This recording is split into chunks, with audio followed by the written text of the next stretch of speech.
Hello दोस्तों, कैसे हैं सब। मेरा नाम है हिमांशु और मैं स्वागत करता हूं आप सबका आपके अपने चैनल कॉमिक वर्ल्ड पर। तो चलिए दोस्तों, शुरू करते हैं राज कॉमिक्स में प्रथम भोकाल सीरीज का तीसरा कॉमिक विशेषांक देव युद्ध का दूसरा और अंतिम भाग। दैवत्व की ओर सेना आ गई। लौट जाओ देवपुत्रों, तुम सब लौट जाओ। अरे कुछ देर पूर्व तो हम इन्हें मार पा रहे थे, किंतु अब इन पर हमारे प्रहारों का कोई प्रभाव नहीं हो रहा। खचाक हा हा हा हा हा था। Quack quack. वो शक्ति इनके वाहन बने शत्रुओं में है।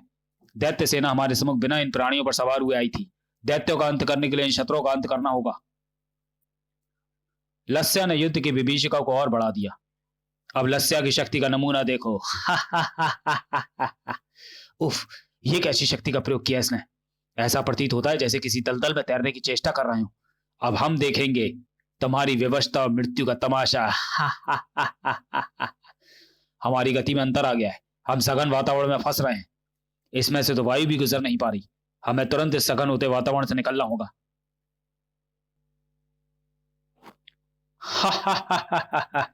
थार थार। यह सघनता हमारी शत्रु बन रही है, जिसमें दैवत्व और उनकी सेना तो सरलता से विचर रही है, किंतु हम फंसते जा रहे हैं। युद्धक यदि हमने ये स्थान तुरंत ही नहीं छोड़ा तो स्थिति अत्यंत विकट हो जाएगी। तो क्या पीठ दिखाकर भाग जाएं? हमें अपनी भावनाओं पर नियंत्रण पाना होगा। उफ, हमने ये स्थान छोड़ा तो देव कन्याओं को भी तो छोड़ना होगा। उफ, उन संकट पर ये संकट हमारे उफ उन पर ये संकट हमारे ही कारण खड़ा हुआ है। यदि हम परियों को देवलोक से ना ले जाते तो क्या होता? तब परियां इस संकट का सामना कर रही होती, जिसका नाम है दैवत्य। हमें यहां से जाना ही होगा। देखते ही देखते सभी देवपुत्र वहां से लोप हो गए। देवपुत्र कहां गए? पेट दिखा गए। शत्रु का अंत करने के लिए हमारा बचे रहना भी आवश्यक शर्त है। हम सोचेंगे कि दुष्ट दैवत्यों के अंत के लिए हमें क्या करना है। तब वापस लौटकर आज मेरा सिर लज्जा से झुका जा रहा है। मुझे ऐसा आभास हो रहा है जैसे मैं स्वयं को भी अपना मुंह दिखाने के योग्य नहीं हूं। 10 स्वर्गों को जीत पाने की शक्ति का दावा करते थे हम, एक नरक से परास्त हो गए। शक्ति का डर भी हमें सर बनकर डरा गया। सत्यता यही है कि दैवत्व के सामने प्राण बचाने भी भारी हो गए, किंतु हम हार मानकर चुप नहीं बैठ सकते। युद्ध में अनुकूल एवं प्रतिकूल स्थितियां उत्पन्न होती हैं देवपुत्रों। प्रतिकूल स्थितियों को अनुकूल बनाना ही सही अर्थों में विजय प्राप्त करना है। अतः इस स्थिति का शोक मत करो कि तुम्हें मैदान छोड़कर भागना पड़ा। अब नई स्थितियों पर पुनः शांत मन एवं मस्तिष्क से विचार करो तो मार्ग अवश्य ही सुगम होगा। तुम अवश्य उचित कहती हो दावसु। तुम परियों की यह विशेषता है कि अपनी बातों एवं प्रभावों से तुम किसी की भी मानसिक उत्तेजनाओं को शांत कर देती हो। देवपुत्रों ने विचार विमर्श किया, तब वे नारद जी की शरण में पहुंचे। दैवत्य स्याह विवर की पुत्रियों से उत्पन्न सप्तऋषियों के पुत्र हैं। इस संकट के समाधान हेतु तुम्हें सप्तऋषियों की शरण में जाना चाहिए। तो हमें आज्ञा दे है मुनि। अंततः वही हुआ जिस बात का भय था। उनकी इसी कठोरता के अंत के लिए हमने उन्हें अपना पुत्र स्वीकार किया था। हम उनके जन्म के लिए उत्तरदायी हैं। हमारी ही लापरवाही से वे उत्पन्न हुए। हालांकि एक शाप देकर अपनी प्रदान की हुई समस्त शक्तियों के दैवत्व द्वारा प्रयोग करने पर हमने प्रतिबंध लगा दिया है, किंतु इसके पश्चात भी वे अत्यंत शक्तिशाली हैं। उनका अंत 2 ही तरीकों से संभव है। या तो वे हमारी शक्तियां प्रयोग करने पर विवश हो जाएं, किंतु ऐसा वे किसी भी स्थिति में नहीं करेंगे, क्योंकि तब वे उसी क्षण मृत्यु को प्राप्त होंगे। या फिर वे अपनी शक्तियों का इतना अधिक प्रयोग करें कि उन पर वृद्धावस्था आती चली जाए। मार्गदर्शन के लिए हम आपके आभारी हैं सप्तऋषि। देवपुत्र पुनः परीलोक में लौट आए। अधिक शक्तियों का प्रयोग भी वे क्यों करेंगे, जबकि अल्प शक्तियों का प्रयोग करके भी हमसे अधिक बलशाली सिद्ध हुए। इसका एक उपाय है। हे देव, आपके पास ब्रह्मा जी की सृजन शक्ति है, जिससे आपने इस परीलोक का सृजन किया है। ओ हां। तब हे 7 परियों, सुषुम्ना, सुराधना, उदनवसु, विश्वकर्मा, उदावसु, विश्ववैचा और हरिकेश, आपके द्वारा किए गए मार्गदर्शन के पश्चात ही हम इस कार्य में सफल हो पाए हैं और बना पाए हैं ये कृत्रिम सृजन शक्ति, जिसको आप स्वयं ही एक अच्छा सा नाम दें। परिलोक की रक्षा हेतु ये शक्ति कई प्रकार के तिलिस्म रच सकती है। इससे 9 माह के स्थान पर 9 छड़ों में शिशु उत्पन्न किया जा सकता है। तो फिर इसे ब्रह्माशय कहना उचित होगा, क्योंकि यह सृजन शक्ति गर्भाशय की तरह सृजन करने में सक्षम है और इसका निर्माण ब्रह्मा जी की ही सृजन शक्ति से हुआ है। वाह, अति सुंदर, किंतु ये किस प्रकार कार्य करेगा? मैं समय समय पर परिलोक पर आए संकटों के समाधान हेतु शक्तियों का निर्माण करूंगा। देखो, ये किसी शक्ति का निर्माण कर रहा है। दैवत्व के लिए ये उत्सव के क्षण थे। माता श्री, हमने देव पुत्रों को परास्त कर दिया। हमसे एक बार परास्त होने के पश्चात देवों में भी हमसे युद्ध करने का साहस नहीं बचा होगा। और ये रही देव कन्याएं, कल ब्रह्म मुहूर्त में हम इनसे विवाह करेंगे। तत्पश्चात देव कन्याओं के शरीर के चारों ओर स्थित अमृत अर्थात प्राण शक्ति भी हमें प्राप्त हो जाएगी। इस प्रकार न सिर्फ देव कन्याओं की मदद से हम अपना वंश ही आगे बढ़ा पाएंगे, बल्कि हमारी शक्ति में कई गुना वृद्धि हो जाएगी। तब हमारा एकमात्र लक्ष्य होगा सप्तऋषियों के चंगुल से अपने नाना स्याह विवर को मुक्त कराना एवं आपको भी इस कष्टमय स्थिति से मुक्ति दिलाना। हाँ पिता, हाँ माता श्री, अब वे पल दूर नहीं। साक, साक, यह सचमुच प्रसन्नता के क्षण है। जाओ, उत्सव मनाओ। सुरा एवं सुंदरी के बिना कैसा उत्सव। नृत्य करो सुंदरी, साक, डुम डुम डुम। अकस्मात ही, ओह ये क्या, अच्छा हुआ अपनी मृत्यु का उत्सव तुमने पहले ही मना लिया। लंबक तुम्हारा काल बनकर आ गया है। साक, साक। ओफ, ये तो आक्रमण कर रहा है। कौन है ये लंबक? अवश्य इसे देवताओं अथवा देव पुत्रों ने भेजा है। दैवत्य सेना, आक्रमण करो। बहुत स्थान है मेरे उधर में तुम्हें पचा जाने के लिए। वो हमारी विशाल सेना को पल भर में निकल गया। तेरे टुकड़े करके तेरी लंबाई कम करने के लिए मेरा एक प्रहारी का पर्याप्त होगा। खचाक। मैं लंबक हूं, मेरी लंबाई को कम नहीं किया जा सकता था। हम सातों मिलकर तेरे छोटे छोटे टुकड़े कर देंगे। कहा ना, लंबाई को कम नहीं किया जा सकता। खच खच खच। यह हमें लेकर इस पहाड़ी से लिपट रहा है। ये तो हमें पीस डालेगा। लस्या, वातावरण को सघन करे, इसे फंसा लूं। ये तो सघन वातावरण को भी चीर कर निकला चला आ रहा है। उफ, काक, उफ, उफ। प्रत्येक प्राणी की शारीरिक गतिविधियों का शरीर का ही कोई हिस्सा नियंत्रित करता है। जैसे हमारे शरीर में नाभि अर्थात केंद्रक, इसकी लंबाई को भी इसके शरीर का केंद्रक नियंत्रित कर रहा हो सकता है। किंतु इसके शरीर में केंद्रक को कहां खोजेंगे? उसको खोजने की आवश्यकता नहीं है। घाव बनाने का कार्य हमें किसी प्रकार उसके शरीर पर एक घाव बनाना होगा, जहां से मैं 7 हथेड़ों का सूक्ष्म रूप उसके शरीर में प्रवेश करवा दूंगा। सूक्ष्म रूपी 7 हथेड़े उसके रक्त में प्रवेश कर रक्त की कोशिकाओं को निगलते हुए केंद्रक तक स्वयं पहुंच जाएंगे और उसे नष्ट कर डालेंगे। घाव बनाने का कार्य मुझे करने दो। मुझसे सामना कर। खच। ओ नहीं, उसके घाव तो तुरंत भर रहे हैं।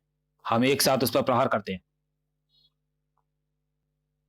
ठहरो, एक साथ प्रहार करने के पश्चात भी घाव तुरंत ही भर जाएंगे और मुझे 7 हथेड़ों का सूक्ष्म रूप उसके रक्त में प्रवेश कराने का अवसर नहीं मिलेगा।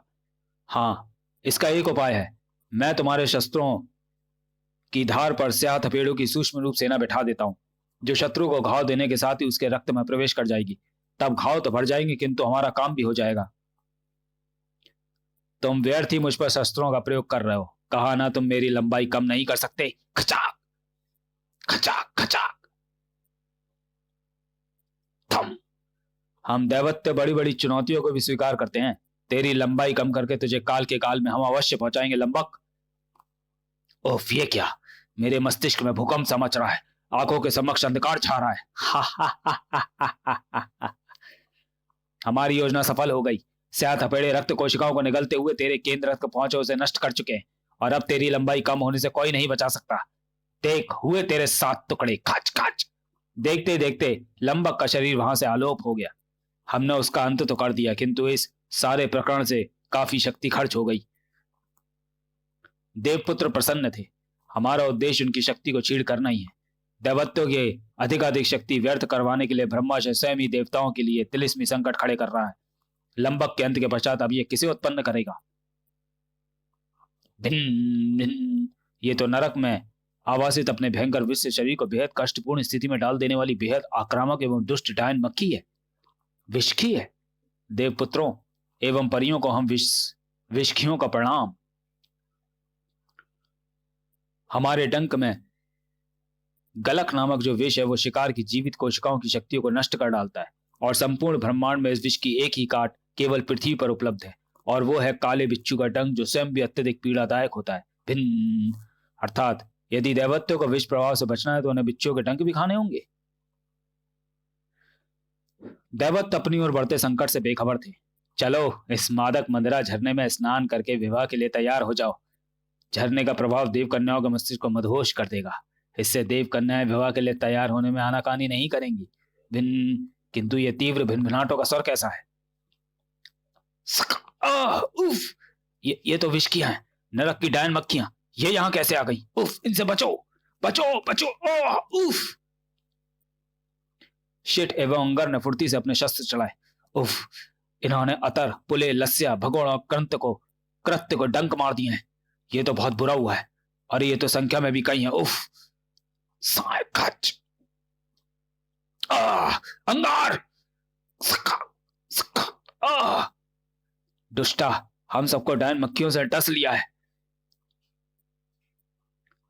डायन मक्खियों के डंक का विष बड़ी तीव्रता के साथ हमारी जीवित कोशिकाओं को मृत्यु के घाट उतार रहा होगा। यदि कोशिकाएं ही नष्ट हो गई तो हमारा शरीर चिरंजीवी होने के पश्चात भी मृत प्राय ही हो जाएगा। इस स्थिति में हम दीर्घ मूर्छा को प्राप्त हो जाएंगे, अर्थात एक प्रकार की मृत्यु जिसमें हमारा शरीर मर जाएगा किंतु प्राण ऊर्जा के कारण हम मरेंगे नहीं। इस डंक के विष की काट केवल पृथ्वी पर है। हमें तुरंत पृथ्वी पर जाना होगा। शतुर रथ पर सवार हो जाओ। कदाचित शारीरिक शक्ति के बल पर हम पृथ्वी तक नहीं पहुंच ही नहीं पाएंगे। दैवत्व का रथ पृथ्वी की ओर उड़ चला। और तेज कोचवान, शतुर रथ को और तेज पृथ्वी की ओर उतारो। हमें माता श्री को मानसिक संदेश प्रेषित कर देना चाहिए ताकि वो काले बिच्छू की व्यवस्था कर सके। विष अपना प्रभाव दिखाने लगा है। अंगर ठीक कहता है। शतुर रथ बड़ी तीव्रता के साथ पृथ्वी पर उतरा। हमारे बच्चे आ गए। चले आओ पुत्रों, चले आओ अति शीघ्र। मस्तिष्क चकराने लगा है। मेरा यहां जहां डंक लगा है बेजान सा हो गया है। माता श्री, यह अत्यंत कष्टपूर्ण स्थिति है। तुम्हारी पीड़ा से हमारे सीना भी छलनी छलनी हो रहा है। देखो, हमने कहां कहां अपनी शाखाओं व जड़ों को फैलाकर इन दुष्ट विषैले काले बिच्छुओं को खोज व खोद निकाला है। डायन विष्कियों की एकमात्र काट इन्हीं बिच्छुओं का विष है। किंतु क्रोध में बिलबिलाते इन बिच्छुओं के कांटे की पीड़ा भी असहनीय होगी।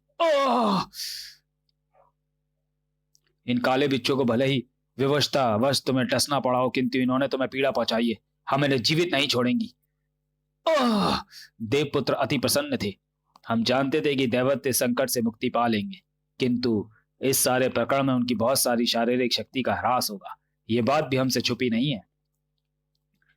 मेरे विचार में तो अब हमें पुनः दैवत्यों पर तुरंत ही आक्रमण कर देना चाहिए। व्यग्रता मत दिखाओ युद्धक, ये देखो कि ब्रह्मशय अब क्या करता है। दैवत्य अपनी सशस्त्र सेना के साथ महाबली भोकाल के सामने पहुंच चुके थे। आक्रमण! युद्ध आक्रमण की गर्जना इतना सरल नहीं होगा दुष्ट दैवत्यों। पाप की सेना के अंत के लिए भोकाल आया है, तुम्हारा काल बनकर। आज देखूंगा कि तुम कितने चिरंजीवी और कितने समय युद्ध की इस विभीषिका को झेल सकते हो। अगले अंक में भीषण टकराव, क्योंकि होगा भोकाल जन्म। तो चलिए दोस्तों, वीडियो को यहीं समाप्त करते हैं और मिलते हैं प्रथम भोकाल सीरीज की अगली कॉमिक्स भोकाल जन्म में। सप्तऋषि, देवता और देवपुत्र सभी हार मान बैठे हैं। अब ब्रह्मांड की रक्षा के लिए होगा भोकाल जन्म। राज कॉमिक्स में पढ़िए महाबली भोकाल की जन्म गाथा। तो चलिए दोस्तों, वीडियो को यहीं समाप्त करते हैं। तब तक के लिए धन्यवाद।